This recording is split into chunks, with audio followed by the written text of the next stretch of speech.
Halo anak-anakku, kita ketemu lagi ya.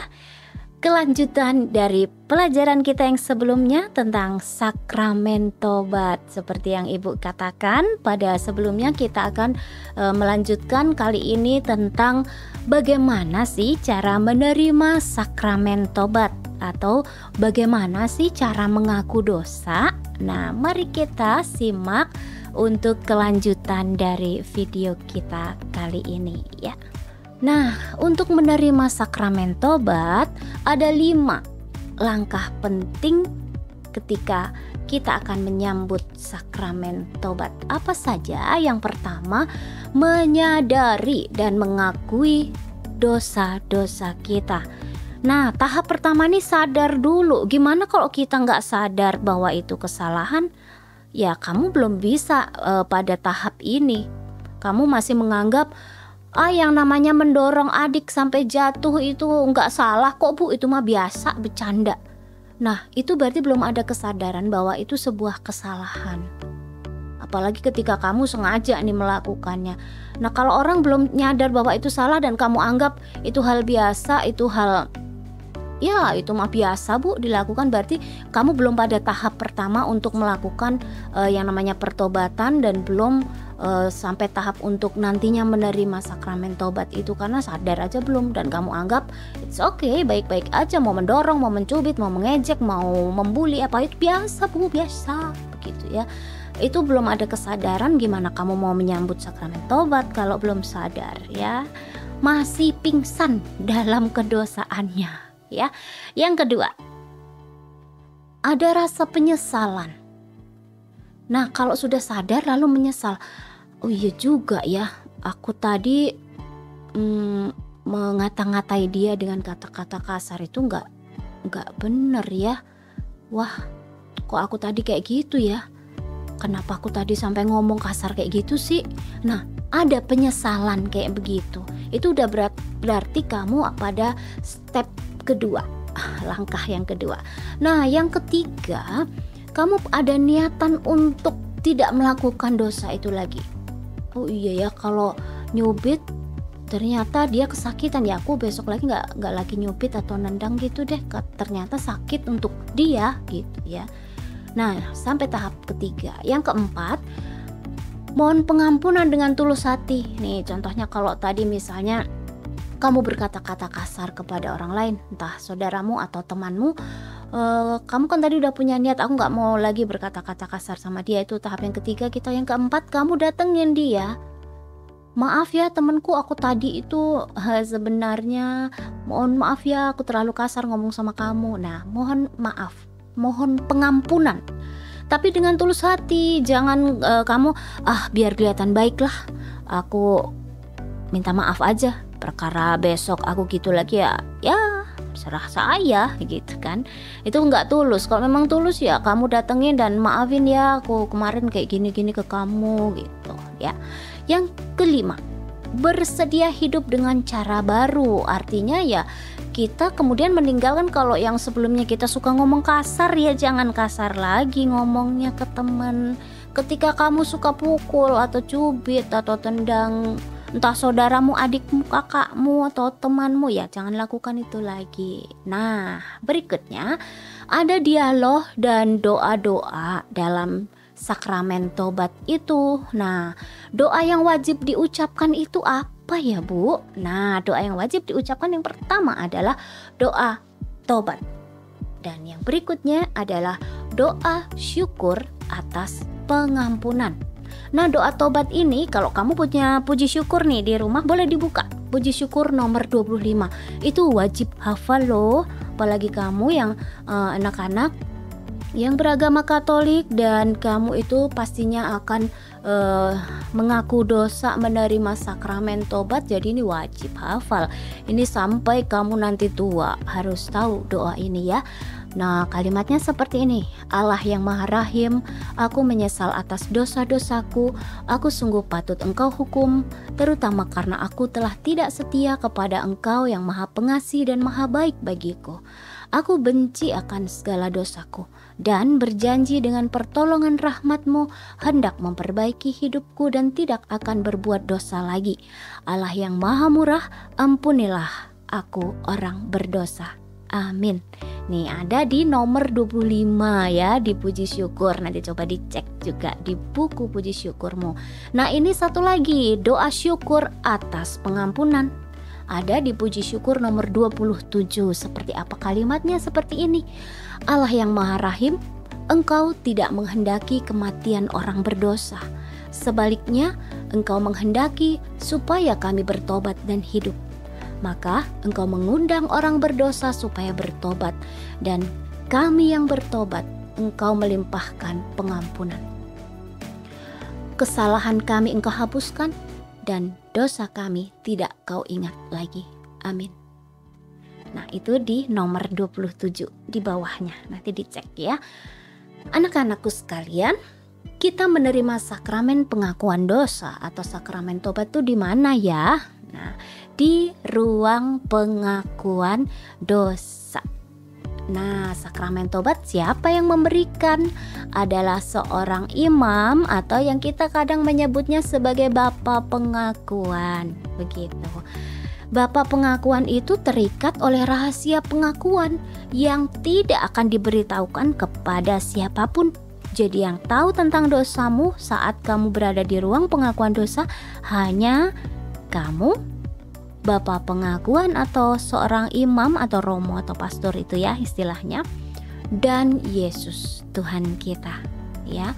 Jadi percayalah, tidak akan dosa-dosamu itu dikasih tahu sekalipun kepada mama papamu. Gak mungkin seorang pastor akan memberitahu, mama papa ini dosa anak mama papa tadi ini loh.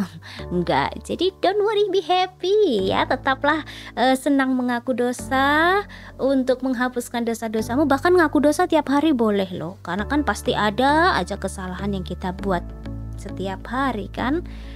Oke. Berikut, sebelum mengaku dosa hendaklah mempersiapkan diri. Caranya gimana? Kita hening, tenang, memeriksa batin kita. Kita minta Roh Kudus hadir, Rohnya Tuhan tuh hadir dalam hati kita, kemudian membimbing kita untuk bisa dengan jujur, dengan tulus melihat apa saja ya kesalahanku selama ini.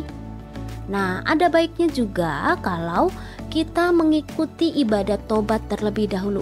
Biasanya ada ya. Nah ini dialog untuk pengakuan dosa itu Bunia membagi menjadi dua bagian. Yang pertama adalah dialog ini diucapkan untuk kamu yang mengaku dosanya pertama kali. Dan yang berikutnya adalah dialog atau kata-katanya yang diucapkan ketika kamu pengakuan dosanya sudah kedua, ketiga, keempat dan seterusnya ribuan kali. Nah, seperti apa? Ada sedikit perbedaannya di awal saja. Tata caranya adalah demikian. Nanti kalau misalnya kamu pengakuan dosa di gereja nih, kamu duduklah biasanya dekat ruang pengakuan dosa tuh disediakan kursi untuk antri menuju ke ruang pengakuan dosa ya.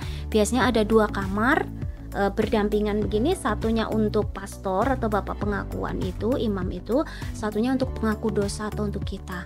Nah, kamu buka pintu ke ruang pengakuan dosa itu pelan-pelan saja ya. Kemudian tutupnya juga dengan sopan. Kemudian di hadapan pastor yang ada di seberang kita biasanya akan dibatasi oleh semacam kawat-kawat begitu ya.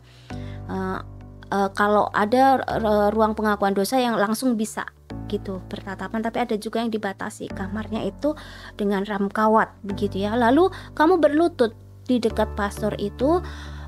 Lalu buatlah tanda salib. Nah, apa yang kamu ucapkan kalau kamu pertama kali ngaku dosa? Nah, yang diucapkan adalah seperti ini. Bapak, ini untuk memanggil Bapak pengakuan ya. Bapak, ini adalah pengakuan dosa saya yang pertama kali. Saya mengaku kepada Allah yang Maha Kuasa, kepada Bapa dan seluruh umat Allah yang kudus, bahwa saya telah berdosa dengan pikiran dan perkataan, dengan perbuatan dan kelalaian, khususnya bahwa saya telah sebutkan dosa-dosamu. Wah, berapa Bu disebutinnya? Ya, sejauh kamu bisa menemukan dosa-dosa yang sudah kamu saat hening tadi temukan, apa itu sebut lakukan ya. Kalau nanti misalnya ada yang lupa, Bu, gimana? Saya belum sebut. Ya kan ngaku dosanya nggak hanya sekali ini, masih ada waktu besok, lusa, dan seterusnya itu kamu boleh ngaku dosa aja, terus akan lebih baik ya.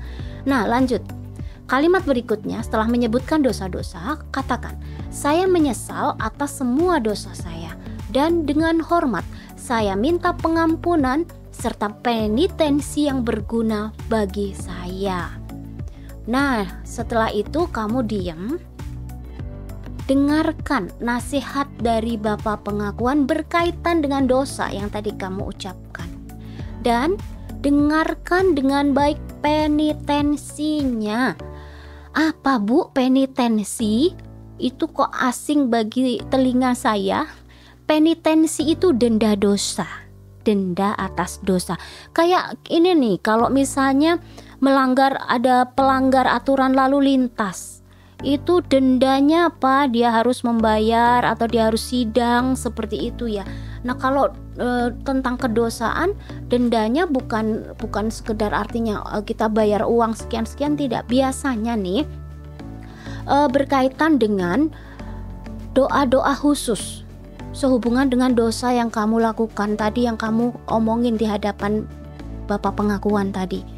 Bisa contohnya ada yang diminta untuk berdoa Bapa kami 1 kali, 3 kali salam Maria, 1 kali kemuliaan, dan doa spontan, doa khusus untuk orang yang kamu sakiti hatinya misalnya. Atau kamu dikasih denda dosanya mengucapkan 1 rangkaian doa rosario. Atau bisa juga bukan berupa doa, bisa juga loh seorang Bapak pengakuan memberikan silih atas dosa itu. Kamu diminta untuk, misalnya nih kalau dosanya, contohnya dosanya kamu selama ini cuek, tidak peduli kepada orang, apalagi orang miskin, orang gelandangan di luaran sana. Nah bisa jadi penitensinya berupa aksi nyata, yaitu nih contohnya ya, ini nak, mulai besok kamu buatlah misalnya nasi bungkus atau nasi kotak, lalu bagikan pagi-pagi kepada setiap orang miskin yang kamu jumpai sepanjang perjalanan kamu dari rumah sampai sekolah kamu. Nah seperti itu. Ada yang aksi nyata, maksudnya tindakan nyata dilakukan, ada yang melalui doa, begitu ya, itu penitensinya. Nah setelah mendapatkan penitensi dan kamu mendengarkannya baik-baik, diingat baik-baik penitensinya apa, lalu ucapkan doa tobat. Nah yang tadi sudah kita ucapkan tadi di awal ya, yang dari puji syukur nomor 25. Nomor ya, bukan halaman ya nak ya, nanti kamu nyarinya halaman bisa beda loh ya, begitu. Kemudian setelah itu kamu akan diberikan absolusi. Apa itu absolusi? Itu berkat khusus dari Bapak pengakuan atas nama Yesus yang melepaskan kita dari belenggu dosa itu yang mengikat kita. Jadi akan diberikan berkat absolusi. Kemudian pada saat Bapak pengakuan membuat begini, memberi absolusi, buatlah juga tanda salib dalam nama Bapa dan Putra dan Roh Kudus. Amin. Nah setelah kamu diberi absolusi, apa yang kamu lakukan? Ucapkan, terima kasih Bapa sudah memberikan sakramen tobat untuk saya. Baru kamu keluar dari ruang pengakuan dosa, buka pintunya dengan sopan, kemudian tutup kembali, dan kamu berlututlah. Kalau misalnya pengakuan dosa itu ada di gereja, ya kamu cari bangku yang kosong di mana untuk kamu berdoa syukur atas pengampunan yang tadi barusan juga kita ucapkan ya. Kemudian setelah itu lakukan penitensinya, entah itu berupa doa khusus atau denda atas dosa. Nah ini dialog untuk pengakuan dosa berikutnya bagi kamu yang mau mengaku dosa untuk yang berikutnya. Kalau tadi yang pertama kali kan, untuk yang kedua kali, ketiga kali, dan seterusnya kamu tidak mengucapkannya, Bapak ini pengakuan dosa saya yang kedua, Bapak ini pengakuan dosa saya yang ketiga. Enggak begitu, beda ya. Rumusannya yang berbeda, yang paling atas ini aja kita lihat. Pengaku dosa berlutut dan buat tanda salib sama ya. Kemudian ini kalimat yang membedakan hanya di awal ini, Bapak pengakuan dosa saya yang terakhir adalah yang lalu. Itu kamu ucapkan, misalnya Bapak pengakuan dosa saya yang terakhir adalah sebulan yang lalu, Atau kalau baru 3 hari lalu, ya ucapan terakhir adalah 3 hari lalu. Atau misalnya kamu sudah setahun gak ngaku dosa, Bapak, pengakuan dosa saya yang terakhir adalah 1 tahun yang lalu. Begitu ya. Nah, untuk rumusan berikutnya sama kayak yang tadi, tata caranya sama persis seperti yang pertama kali, hanya yang membedakan di ini, menyebut di awalnya, Bapak, pengakuan dosa saya yang terakhir adalah. Jadi bukan Bapak, ini pengakuan dosa saya yang kedua, tidak ya. Tapi ini nih, perhatikan dengan baik nih, Bapak, pengakuan dosa saya yang terakhir adalah bla bla bla bla yang lalu. Begitu ya. Ini saja untuk tambahan perbedaannya, dialog untuk berikutnya. Nah, seperti tadi yang Ibu katakan, kita boleh menerima sakramen tobat ini berulang-ulang. Kapanpun kita ingin tergerak hati untuk mengaku dosa, silahkan kamu datangi Bapak pengakuan atau imam buat janji. Misalnya, Romo, saya pengen ngaku dosa, silahkan gitu ya. Oke, oh iya, kalau dalam ajaran gereja Katolik itu paling tidak 1 tahun 1 kali, itu paling sedikit. Jadi sering-sering ngaku dosa malah lebih bagus loh ya. Berarti kita akan kayak nih, kalau kamu nulis pakai pensil gitu ya di buku tulis, lalu itu kan udah penuh dengan coretan, kamu mau pakai lagi ya kamu hapus. Nah, kayak ini diri kita harus kita hapus dosa-dosa kita supaya bersih lagi dan kita pantas menjadi anak-anak Tuhan. Begitu. Nah, berikutnya inilah buah-buah sakramen tobat. Apa yang kita dapatkan dengan menerima sakramen tobat? Nah, ini dia. Kita kembali suci dan dekat dengan Allah. Karena tadi kan memang sakramen tobat memulihkan hubungan kita kan dengan Allah dan sesama. Kemudian, dalam menjalani hidup sehari-hari, kita menjauhkan diri dari segala kemungkinan yang membuat kita jatuh dalam dosa lagi. Nah, sakramen tobat tuh kayak menjadi pegangan kita gitu kan. Ketika kita melakukan, udah hampir mau berbuat salah lagi, aduh iya deh, kalau gitu enggak deh. Jadi itu kayak membuat kita akhirnya tersadar gitu, oh iya ya, aku berdosa gitu. Kemudian selalu berusaha menjadi lebih baik dalam berpikir, bersikap, bertutur kata, dan berbuat. Nah, demikian anak-anak ya. Terima kasih kalian sudah menyimak dengan baik, dengan tekun tentang sakramen tobat ini. Nah, selamat untuk anak-anak yang nantinya kamu sebentar lagi bisa menerima sakramen ini. Ketika kamu nanti, apalagi ada yang mau komuni pertama, pasti kamu akan menyambut juga sakramen taubat ini. Dan semakin rajinlah untuk menyambut kebaikan Tuhan yang mengampuni dosa kita ini ya. Tetap berusahalah jadi anak Tuhan yang baik. Hindari kedosaan, lakukan kehendak Tuhan. Sampai bertemu lagi. Terima kasih banyak dan jaga kesehatan selalu ya. Kita akan bertemu dalam materi-materi pembelajaran berikutnya. Terima kasih. Semoga Tuhan memberkati. Dah.